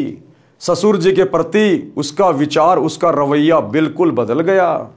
अपने सगे पिता जैसा दिखाई देने लगा। कैसे? सत्संग के कारण, सतगुरु की शरण के कारण, सतगुरु की भक्ति के कारण। क्योंकि संस्कार सतगुरु बनाता है और ये काल हमारे संस्कारों को सत्संग के भाव से बिगाड़ता है। तो राम भगत जी 3 दिन तक सत्संग सुनकर सपरिवार अपने घर वापस आ जाते हैं। बच्चों ने भी वहां छोटे बच्चों को खाना खिलाने, पानी पिलाने की सेवा करते। अन्य पुराने सत्संगी बच्चों को देखा तो वे भी सेवा करने लगे। अब राम भगत के पोता पोती भी सत्संग में अन्य जो छोटे छोटे बच्चे थे सेवा कर रहे थे। भंडारे में पानी पिला रहे थे, किसी को चाय पिला रहे थे, किसी को नहला रहे थे। तो वो छोटे छोटे बच्चे भी वही सेवा करने लगे वहां पर। उनको भी बड़ा आनंद आने लगा दूसरों की सेवा करने में। घर पर आकर अपने दादाजी के लिए पानी की बाल्टी भरकर दोनों भाई बहन लटका लाए और बोले, दादाजी स्नान कर लो। राम भगत जी ने कहा कि बच्चों, तुम्हारे पेट में दर्द हो जाएगा, इतना वजन मत उठाओ, मैं अपने आप ले जाऊंगा। बच्चे बोले कि दादाजी, सत्संग में गुरुजी ने बताया था कि सेवा करने से लाभ ही लाभ मिलता है, कोई कष्ट नहीं होता। अगर पेट में दर्द भी हो गया तो सेवा के कारण गुरुजी ठीक कर देंगे। हम रोटी खाएंगे तो हमारा पेट भरेगा, हम सेवा करेंगे तो हमें पुण्य मिलेगा। बच्चों में भी इतनी जल्दी संस्कार उत्पन्न हो गए। जैसी सेवा वो आश्रम में कर रहे थे, तुरंत घर पे आकर अपने दादाजी के लिए पानी की बाल्टी भर के लेके आ गए, गर्मा गर्म पानी की। यदि रोग भी हो तो भक्ति और सेवा से समाप्त हो जाता है। वहां आश्रम में अनेकों माई भगत बता रहे थे कि हम बीमार रहते थे, नाम लेने के पश्चात जैसी सेवा कर सके करने लगे। हम स्वस्थ हो गए। डॉक्टरों ने जवाब दे दिया था, देखो हमारी दवाइयों की पर्चियां, 4 वर्ष से उपचार चल रहा था, अब कोई दवा नहीं खाते। बच्चों ने क्या बताया दादाजी को? जब दादा ने कहा कि बच्चों ज्यादा वजन मत उठाओ, पेट में दर्द हो जाएगा, तो बच्चों ने सत्संग में सुनी बातें बतानी शुरू कर दी कि गुरुजी ने कहा था कि अगर हम सेवा करेंगे तो हमारे को पुण्य मिलेगा, हम रोटी खाएंगे तो हमारा पेट भरेगा, और अगर कोई दिक्कत भी हो गई तो गुरुजी कह रहे थे कि भगवान तो अपनी भक्ति से रोग को भी ठीक कर देता है। हमने वहां बहुत सारे भगत देखे थे जो हॉस्पिटल से दुखी होके, डॉक्टरों से दुखी होके अपनी पर्चियां ले लेके आए थे कि हम इतने सालों से बीमार थे, हमारे ऊपर कोई दवा काम नहीं कर रही थी। जैसे ही हमने सतगुरु रामपाल जी से उपदेश लिया, तुरंत हमारा रोग समाप्त हो गया। यानी सतगुरु ने तो हॉस्पिटलों को भी फैल कर दिया, डॉक्टरों को भी फैल कर दिया। हमारे गुरुजी तो डॉक्टरों के भी डॉक्टर हैं। दास गरीब तबीब सतगुरु बंदी छोड़ कबीर हैं। तबीब यानी वैद, वैदों का वैद भी सतगुरु है। ये हमारे शरीर और आत्मा दोनों का वैद है। तो ये सारी बातें वो अपने दादाजी को बताने लगे। परमात्मा ने वेदों का भी हवाला दिया है। ऋग्वेद मंडल 10 सूक्त 161 मंत्र 2 में भी यही प्रमाण है कि यदि रोगी मृत्यु के निकट पहुंच गया है, यानी उसको असाध्य रोग भी हो गया हो, यदि वह भक्ति पर लग जाए तो परमात्मा उसको मृत्यु के मुख से निकाल कर ले आए।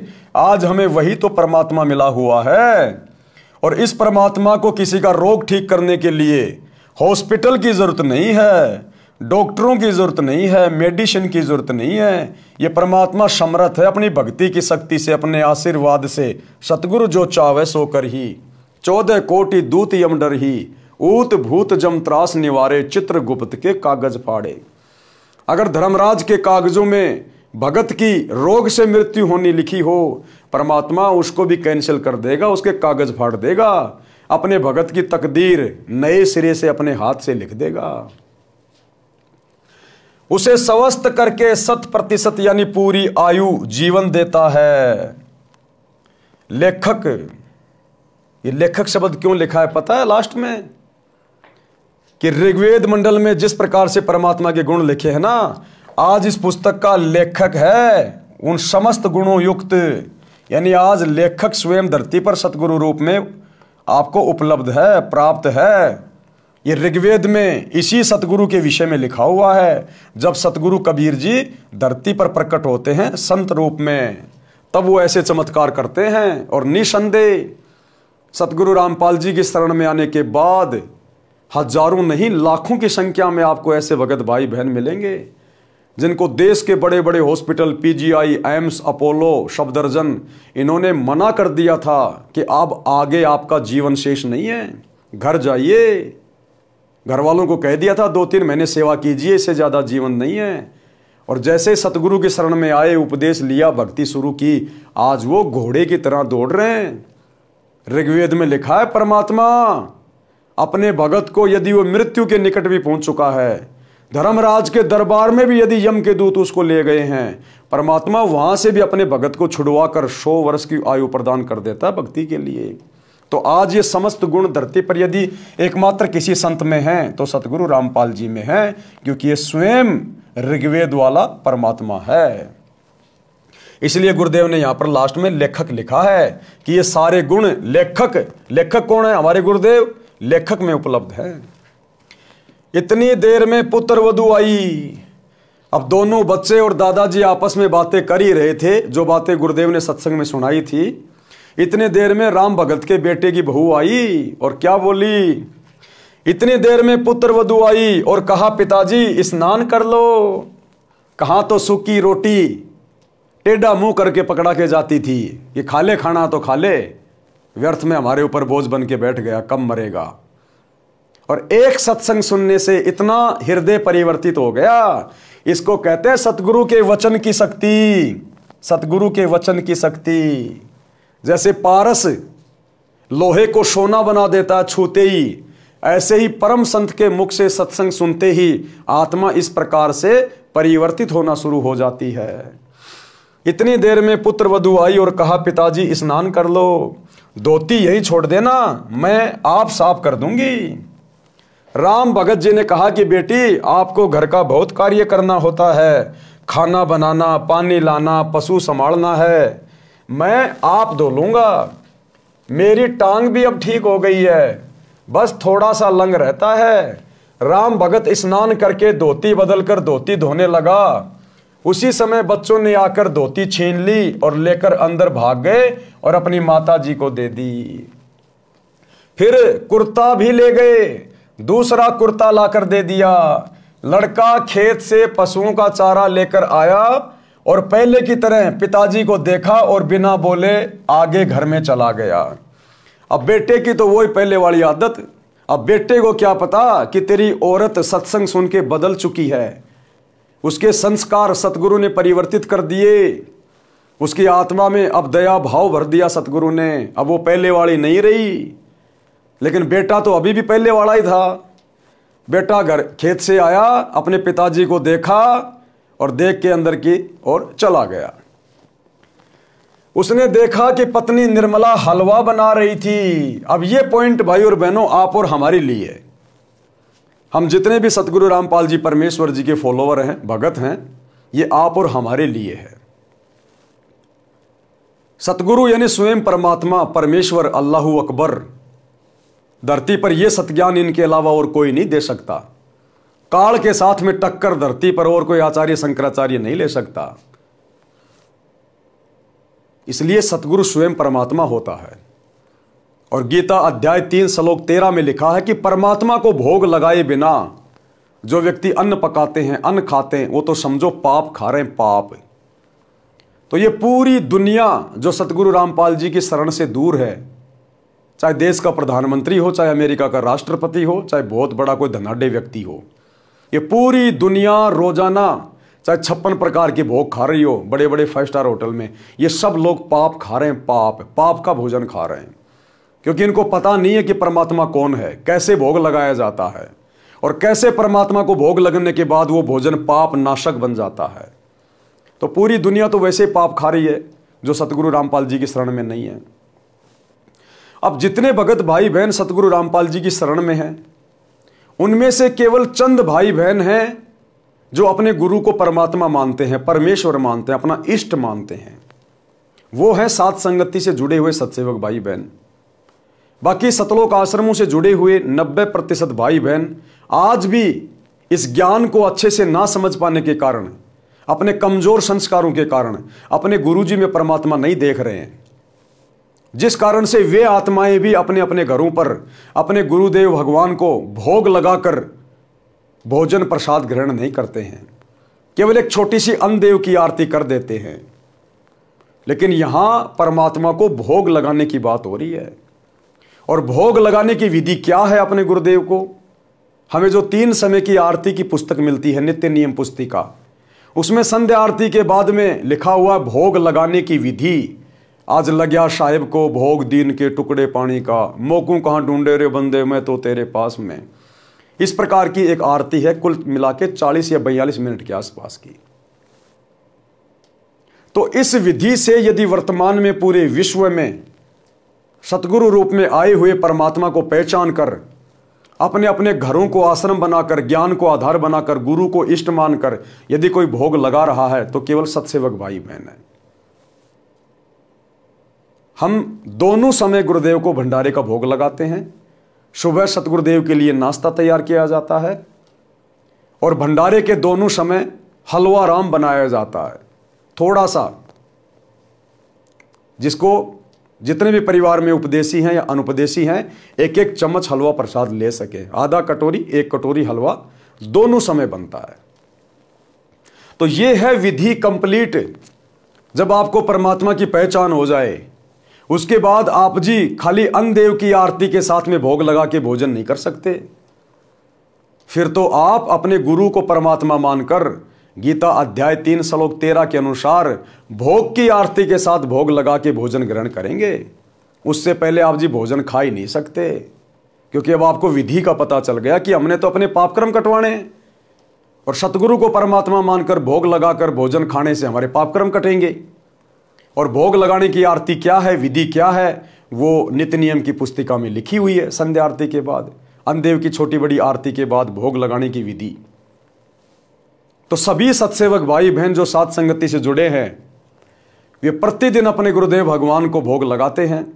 सप्ताह में 1 बार तो बड़ी भोग की आरती के साथ और बाकी दिन छोटी भोग की आरती के साथ। छोटी भोग की आरती क्या है? सभी सत्सेवक भाई बहनों के घरों में परमात्मा का बेड लगा हुआ है, गुरुदेव का आसन लगा हुआ है, गुरुदेव की चौकी लगाई जाती है। घर में जो भी भंडारा बनता है वो सबसे पहले सतगुरुदेव जी को अर्पित किया जाता है एक थाल में। और गुरुदेव भगवान को जो हम भोग लगाएंगे केवल देसी घी से बना हुआ होना चाहिए। गाय या भैंस के देसी घी से, डालडा या वनस्पति घी का प्रयोग नहीं होता। हम भाई बहन तेल में बनी सब्जी खा सकते हैं, लेकिन अपने सतगुरु को तेल से बनी हुई सब्जी का भोग नहीं लगा सकते। डालडा या वनस्पति घी तो हम भक्तों ने भी नहीं यूज करना, क्योंकि इसमें जानवरों की चर्बी आती है। ना हमने डालडा और वनस्पति घी को जब हम जोत जलाते हैं, हवन करते हैं, उसमें भी प्रयोग नहीं करना। हवन में केवल गाय या भैंस का देसी घी, वो चाहे आप किसी डेयरी से लाओ चाहे किसी गांव से लाओ। और सतगुरु के लिए जो भोजन बनेगा, भले 4 चपाती और 1 कटोरी सब्जी की जो आप बनाएंगे, भले 1 चम्मच देसी घी से बनाओ, लेकिन सतगुरु का भंडारा जो भी बनेगा देसी घी से ही बनेगा। डालडा का प्रयोग नहीं होगा, तेल का प्रयोग नहीं होगा बिल्कुल भी। हम परिवार वाले तेल से बनी हुई सब्जी का भोजन खा सकते हैं, नो प्रॉब्लम, लेकिन सतगुरु के लिए जो सब्जी बनेगी, जो चपातियां चुपड़ेंगी, वो देसी घी में। तो इस प्रकार से फिर हम अपने गुरुदेव के जहां पर हमने आसन लगा रखे हैं, हम लोग एक चौकी पे वो थाल रख देते हैं। सबसे पहले मंगलाचरण करते हैं, फिर गुरुदेव भगवान से भोजन करने की प्रार्थना करते हैं कि हे परमपिता परमात्मा, सारी सृष्टि के रचनहार, कुल मालिक, कबीर परमेश्वर सतगुरु रामपाल जी भगवान, आप जी का भोग प्रसाद तैयार है। आप अपनी पवित्र रसना से इसे पवित्र करने की कृपया करें। हे परमेश्वर, भोग प्रसाद बनाते समय, लगाते समय या भोग की आरती करते समय हम तुच्छ बुद्धि जीवों से यदि कोई त्रुटि रहे तो हमें तुच्छ जानकर अक्षमा करें परवरदिगार। यानी सबसे पहले मंगलाचरण गरीब नमो नमो सतपुरुष को, जो हम भाई बहन करते हैं, लगभग 2 से 2.5 मिनट का है। उसके बाद हम गुरुदेव भगवान से भोजन प्रसाद ग्रहण करने की, उसको पवित्र करने की प्रार्थना करेंगे। उसके बाद फिर हम छोटी भोग की आरती करते हैं। उसके बाद डायरेक्ट हम वो शब्द गाते हैं, आज लग्या साहिब को भोग दीन के टुकड़े पानी का, कोई जगह पुरबला भाग सफल हुआ दिन जिंदगानी का। लगभग 7 से 8 मिनट का ये शब्द है। उसके बाद 7 से 8 मिनट की विनती है, विनती का अंग, हम विनती करते जी गुरु जी थारे आगे, साहिब थारे आगे। और इस दौरान परिवार के सभी सदस्य बारी बारी गुरुदेव भगवान के ऊपर श्रद्धा भाव से चवर करते रहते हैं और अंत में गुरुदेव भगवान के कर कमल धुलवाए जाते हैं। तो यह है छोटी भोग की आरती की विधि। और बड़ी भोग की आरती जो नित्य नियम पुस्तिका में लिखी हुई है, सेम यही विधि है, लेकिन वो थोड़ी लंबी है। उसकी शुरुआत होगी, मोकू कहाँ ढूंढे रे बंदे मैं तो तेरे पास में। उसमें साफ साफ लिखा हुआ पूरा, यानी वो कंप्लीट आरती फिर हम हर रविवार को करते हैं। बाकी दिन छोटी भोग की आरती के साथ भोग लगाते हैं। तो ये विधि है गुरु को परमात्मा के रूप में मानकर, इष्ट मानकर गीता अध्याय 3 श्लोक 13 के अनुसार भोग लगाने की। इस विधि से फिर जब हम वो भोजन प्रसाद ग्रहण करेंगे अपने गुरु को भोग लगाने के बाद, फिर हमारे पाप कर्म हल्के होंगे, परमात्मा हमें सद्बुद्धि देगा, हमारे संस्कार बनेंगे, हमारा ज्ञान योग खुलेगा, हमें भक्ति मार्ग बहुत अच्छे से समझ में आएगा, भक्ति में हमारी रुचि बनेगी, गुरु में हमारा प्रेम उमड़ेगा, श्रद्धा भाव उत्पन्न होगा, तब हमारी बात बनेगी। क्योंकि गीता में लिखा क्यों गया अध्याय 3 श्लोक 13 में कि परमात्मा को भोग लगाए बिना जो अन्न पकाते हैं वो तो पाप खाते हैं। तो इसका मतलब कोई परमात्मा है ना धरती पे, तभी तो लिखा गया गीता में। अब उस परमात्मा को पहचानना पड़ेगा। अब उस परमात्मा की पहचान वो परमात्मा खुद करवाता है, यहां कोई परमात्मा को पहचान नहीं सकता। तो आप और हम सत्सेवकों का सौभाग्य जो गुरुदेव ने हमसे अपनी पहचान करवाई, और आज हम इस शास्त्र अनुकूल विधि से अपने गुरुदेव को भोग लगाकर अपनी समस्त भक्ति क्रियाओं को संपन्न कर रहे हैं। और हम लोग अपने गुरुदेव के भंडारे के साथ में हलवा राम जरूर बनाते हैं। तो राम भगत की पत्नी ने क्या किया, गुरुदेव भगवान ने अपने कर कमल से लिखा है आप और हमें समझाने के लिए।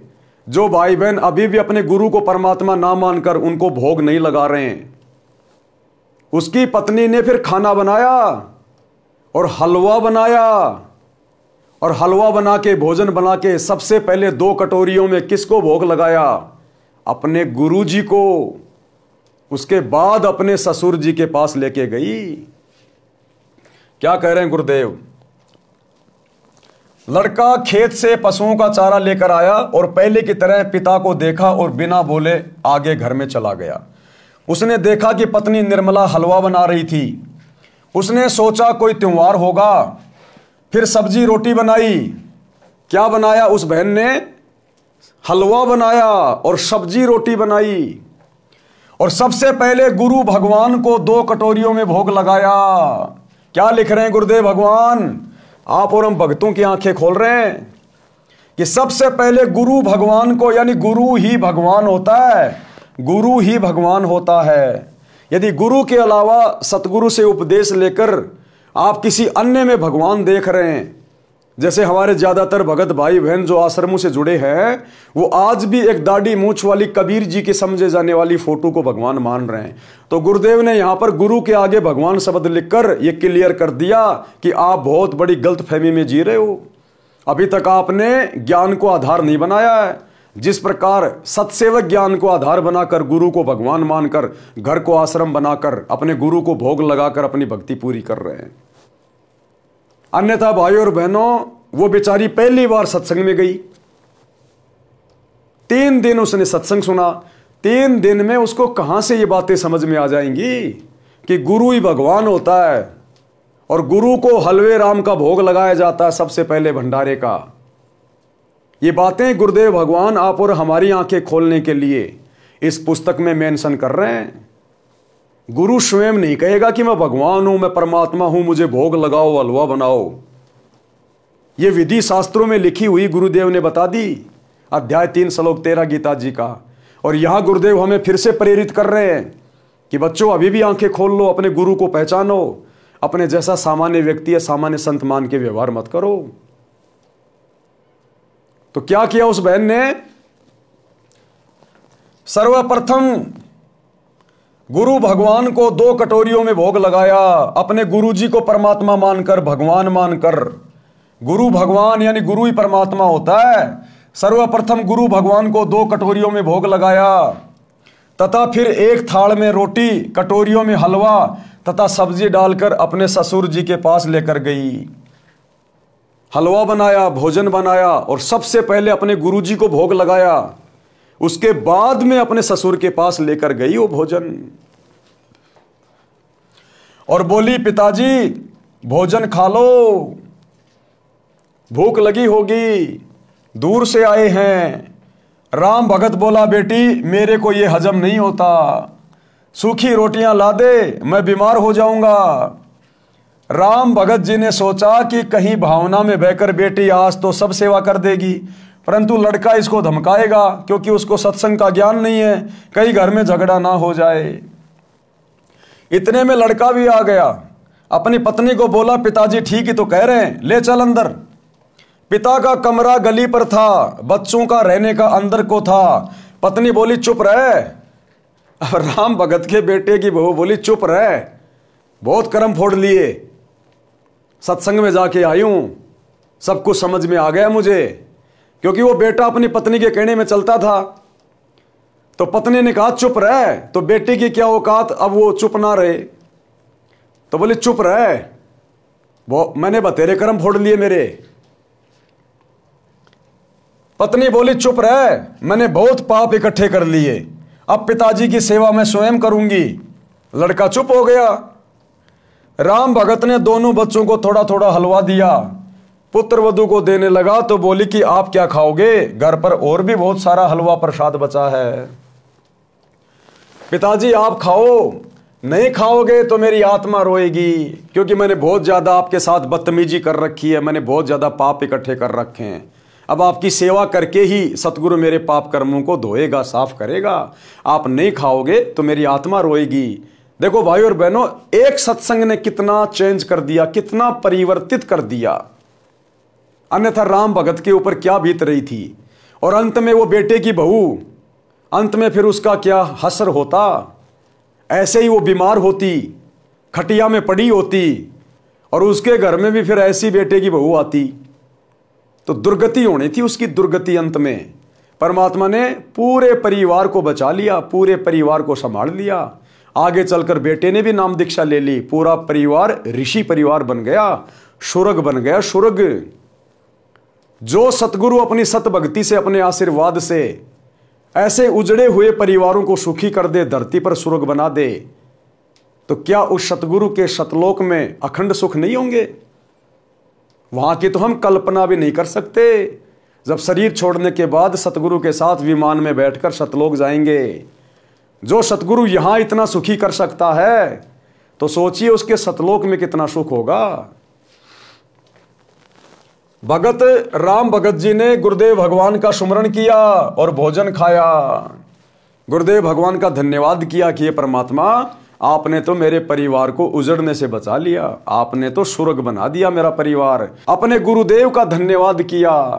प्रतिदिन पुत्र वधू स्वयं नरम गरम रोटियां गरम गरम लाकर अपने हाथों खिलाए, प्रतिदिन वस्त्र साफ करे और कहे, पिताजी भजन कर लो। एक दिन राम भगत जी की बुआ का लड़का भगत राम निवास आया। अब एक दिन फिर राम निवास मिलने के लिए आया राम भगत जी से कि चलो भगत जी के पास चलते हैं, क्या हालचाल है। एक दिन राम भगत की बुआ का लड़का भगत राम निवास आया। वही राम निवास जो राम भगत को अपने साथ सत्संग में ले गया था और 2-3 महीने अपने साथ में रखा था। राम भगत जी ने उसको सीने से लगा लिया और बोला, रे भाई, हमारा घर तो तेरी कृपा से स्वर्ग बन गया। लेकिन भगत ने कभी भी अपने ऊपर नहीं लेनी चाहिए। कोई हमारी कितनी बड़ाई करे, कितनी प्रशंसा करे, हमने वो बड़ाई, वो प्रशंसा अपने गुरुजी के ऊपर डाल देनी है। अगर हमने अपने ऊपर ले ली तो हम दोषी बन जाएंगे। परमात्मा कहते मैं करे सो मारिए, तू करे सो छूट बे। इस मार में होशियार बंदा गधा बना के ऊंट बे। यदि आपने अपने ऊपर कोई चीज ले ली कि मैंने कर दिया, मेरे कारण तू गुरुजी से जुड़ा, मेरे कारण आज तेरा उजड़ा घर बस गया, तो परमात्मा कहते हैं धर्मराज के दरबार में उसकी पिटाई होगी। मैं करे सो मार पड़ेगी और तू करे सो छूट बे कि हे गुरुजी आपने कर दिया, हे मालिक इस दास को तो आपने निमित्त बना के भेजा। दास की क्या औकात है परमात्मा जो मैं किसी को आपसे जोड़ दूं। तो जो हर चीज अपने गुरुजी पे डालेगा कि परमात्मा आप ही सब कुछ करने वाले हो, जीव की कोई औकात नहीं है, कहते हैं वो धर्मराज के दरबार में पिटाई से छूट जाएगा। मैं करे सो मारिए, तू करे सो छूट बे। इस मार में होशियार बंदा गधा बने के ऊंट बे। और यदि अपने ऊपर लेगा कि मेरे कारण ऐसा हो गया, मैंने ये कर दिया, कहते अगले जन्म में गधा बनेगा, ऊंट बनेगा, उसकी पिटाई होगी। राम भगत जी ने उसको सीने से लगा लिया और बोला रे भाई हमारा घर तो तेरी कृपा से स्वर्ग बन गया। भगत रामनिवास बोला कि मामा के बेटे रामनिवास से कुछ ना हुआ, गुरुदेव जी की शब्द शक्ति का करिश्मा है। किसकी शक्ति का करिश्मा है? गुरुदेव भगवान के वचनों का, उनकी शब्द शक्ति का। आप और मैं तो पहले इकट्ठे ने बत्ती डंडा खेला करते, मेरे करने से होता तो पहले ही हो जाता। गुरुजी कह रहे थे कि राम भगत पिछले जन्मों में भगत था, इससे घर के मोह के कारण मर्यादा में चूक बनी थी, उसके कारण इतना कष्ट उठाया है। अब ये मां दुखी हो चुका था तब तेरे साथ आया है, नहीं तो आप कितनी बार राम भगत से पहले कह चुके थे कि सत्संग में चल, परंतु मोह माया में अंधा हो चुका था। ये कष्ट और पुत्र वधू का व्यवहार इसके लिए वरदान बन गया।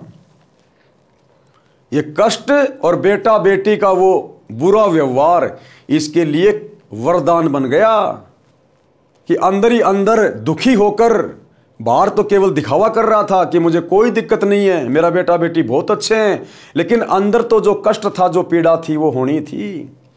तो अंदर ही अंदर दुखी था उनके व्यवहार से। और उसी दुख के कारण कि मैंने बचपन से बच्चे को पाला पोषा, आज मैंने बुढ़ापे में इससे उम्मीद लगाई और दोनों मेरे साथ में अच्छा व्यवहार नहीं कर रहे हैं, इस दुख के कारण भगत रामनिवास के साथ में वो सत्संग में गया था, अन्यथा सत्संग में नहीं जाता। कबीर जी ने कहा है कि कबीर सुख के माथे पत्थर पड़ो जो नाम हृदय से जाए, बलिहारी दुख के कारण जो पल पल नाम रटाए। गुरुदेव भगवान कहते हैं कि अपने गुरु से, अपने परमात्मा से ज्यादा सुखों की डिमांड मत करना, ज्यादा भौतिक इच्छाओं की डिमांड मत करना। ये सुख तुम्हें भक्ति और भगवान से दूर कर देगा। ये पहला नियम बताया परमात्मा ने। सुखी होते ही सबसे पहले जीव भगवान को भूलता है, भक्ति मर्यादाओं में गफलत करने लगता है। तो परमात्मा कहते हैं बाढ़ में जाओ, ऐसा सुख पत्थर पड़ो उसके ऊपर, कि सुख के माथे पत्थर पड़ो जो नाम हृदय से जाए, और बलिहारी उस दुख के कारण जो पल पल नाम रटाए। कि ऐसा दुख मेरे लिए वरदान जो मुझे भगवान से जोड़ दे, मैं कुर्बान जाऊं ऐसे दुख के ऊपर।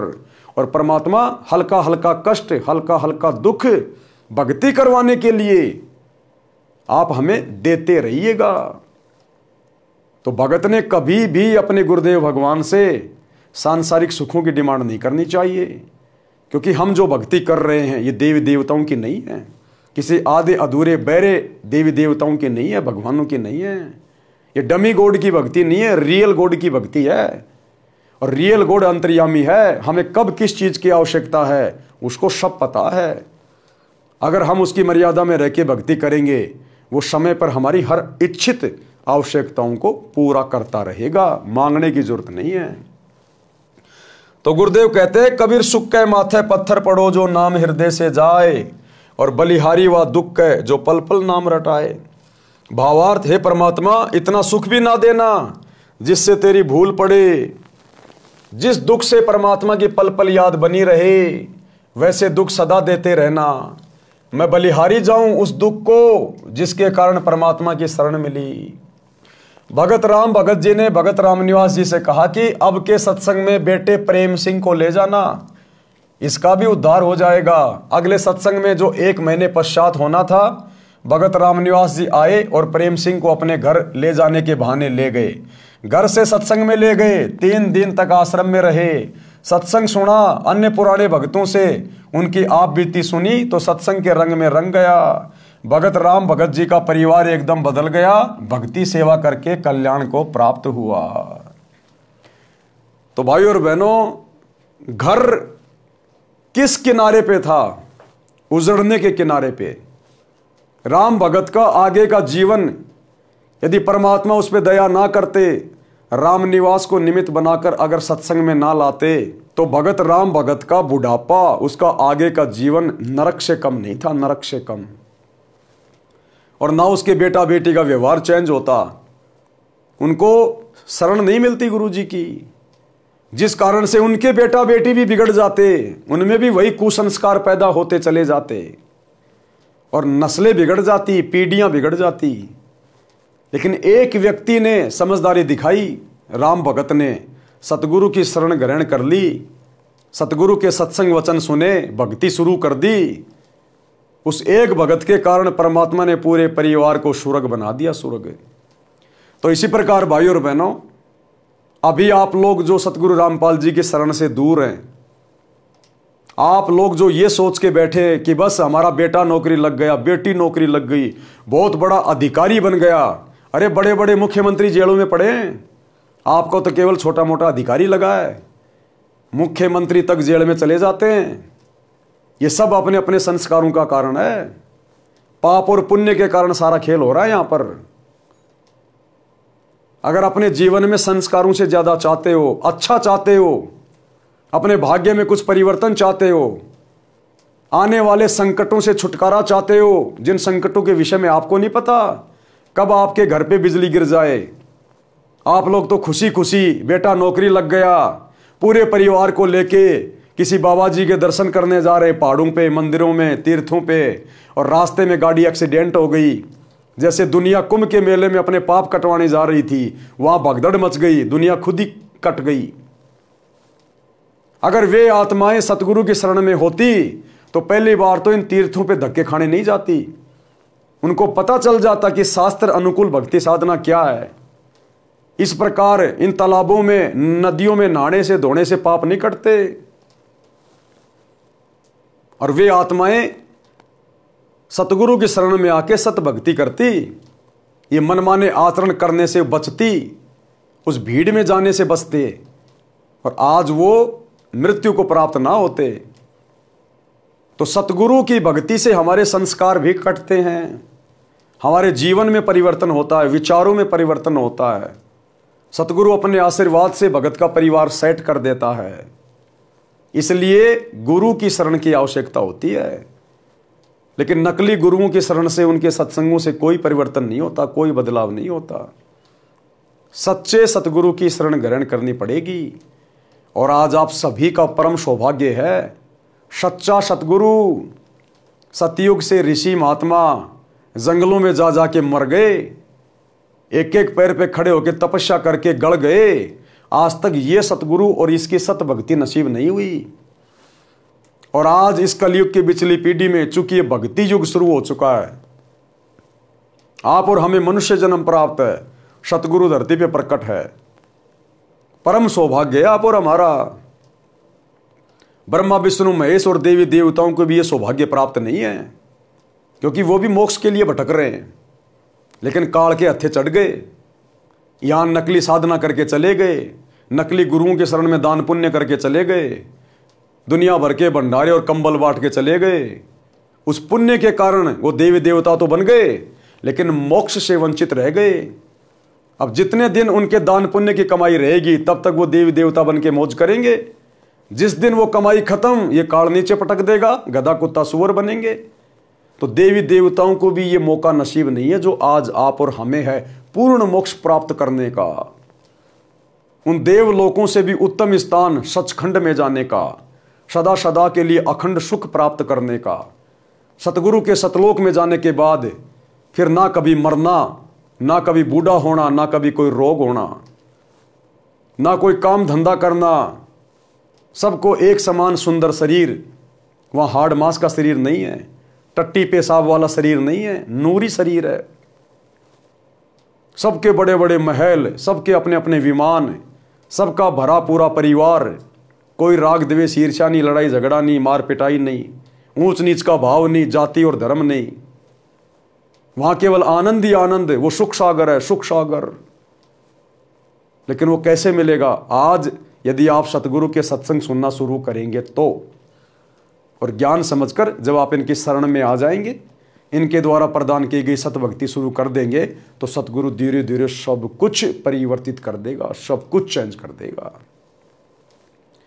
तो भाई और बहनों, आज के वीडियो में हम केवल इतना ही लेंगे। हम धीरे धीरे आगे बढ़ेंगे, क्योंकि ये पुस्तक कोई सामान्य पुस्तक नहीं है। ये जीने की राह पुस्तक आपके जीवन को परिवर्तित कर देगी, यदि आप जरा सा भी बुद्धि विवेक से काम लेंगे और आज ही अपनी जेब से मोबाइल निकालकर YouTube पर सृष्टि रचना सतगुरु रामपाल जी लिखेंगे और इनके सत्संग सुनना शुरू करेंगे। जिस घर में सतगुरु रामपाल जी के मोबाइल पर या स्पीकर में सत्संग भी बजने शुरू हो जाएंगे, उस घर के और घर वालों के संस्कार उसी दिन से चेंज होने लग जाएंगे। ये छोटी मोटी आम जो बीमारियां हैं, जो हॉस्पिटलों में जाकर लाखों रुपया बर्बाद करने से भी नहीं कट पा रही, सतगुरु के वचन जब कानों के अंदर पड़ेंगे, उन बीमारियों का धीरे धीरे खात्मा होना शुरू हो जाएगा, क्योंकि आपके संस्कार बनने शुरू हो जाएंगे। संस्कार बिगड़े हुए इसलिए आप बीमार हैं, घर में रोगी हैं, घर में लड़ाई झगड़ा कलह। और सच्चे सतगुरु के सत्संग जिस घर में दीवारों से टकराने लग जाते हैं, उस घर की दिनचर्या चेंज हो जाती है। जिस प्रकार आपके घर में हलवा बन रहा है, तो हलवे की महक पड़ोसियों को भी प्रभावित करती है। कुछ दिन बाद वो भी कहेंगे आज तो अपने भी हलवा बना लो। तो इसी प्रकार सत्संग सुनने से सूक्ष्म प्रभाव इस आत्मा के ऊपर पड़ता है, और आत्मा आज नहीं तो कल सतगुरु से जुड़ने के लिए प्रेरित हो जाती है। और एक बार सतगुरु ने यदि अपना कनेक्शन भगत से जोड़ दिया, उसके बाद कमी किस बात की? भाई जिस घर में आपने लाइट का कनेक्शन ले लिया, तो आपके घर में सारे काम होंगे, पंखा भी चलेगा, लाइट भी चलेगी, एसी भी चलेगा, कूलर भी चलेगा। और जिस घर में लाइट नहीं है, उनकी केवल बैटरी चल रही है जो लाइट से पहले से चार्ज की हुई है। तो यदि किसी के घर में थोड़ी बहुत सुख शांति है, रोजी रोटी का धंधा बढ़िया है, बेटा बेटी नौकरी में है या खुद नौकरी में है, और भक्ति कर रहा वो 2 नंबर वाली देवी देवताओं की, तो उसके पिछले मनुष्य जन्म की वो भक्ति वाली दान पुण्य की बैटरी थोड़ी बहुत चार्ज है। लेकिन भैया बैटरी कितने दिन चलेगी, कब तक चलेगी बैटरी? उसकी एक सीमा है। जिस दिन डिस्चार्ज हो जाएगी, पूरे घर में अंधेरा। जिस दिन आपके पिछले पुण्य कर्मों वाली बैटरी डिस्चार्ज होगी, दुखों का पहाड़। अचानक से आप रोगी होंगे, कभी एक्सीडेंट होगा, कभी किसी युवा की मौत हो जाएगी। फिर आपकी भक्ति कहाँ गई? वो जो आप मंदिरों में, मस्जिदों में, चर्चों में, गुरुद्वारों में, कुंभ में, महाकुंभ में, हरिद्वार में, गया पे, तीर्थों पे कावड़ ला रहे थे, बद्रीनाथ, केदारनाथ, जगन्नाथ, दुनिया भर के व्रत करना, वो सारी भक्ति करते करते भी तुम्हारे ऊपर कष्ट। लेकिन फिर भी आप लोगों की बुद्धि नहीं खुलती, कभी काल खुलने नहीं देता। ये बुद्धि खुलेगी सतगुरु के सत्संग सुनने से, और जिस दिन शरण में आ जाओगे उस दिन तो कहना ही क्या। तो गुरुदेव भगवान के आशीर्वाद से आज के वीडियो में हम केवल इतना ही लेंगे। कल रात्रि 8 बजे सभी भाई बहन फिर से लाइव जुड़िए। तब तक गुरुदेव भगवान हम सबको आज्ञा दें, इजाजत दें, सद्बुद्धि दें, आशीर्वाद दें।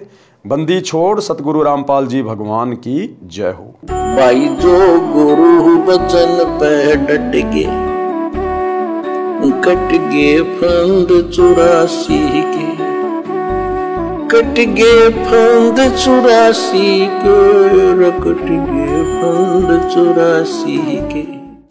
भाई जो गुरु वचन पे डट गे, कट गे फंद 84 के, कट गे फंद 84 के।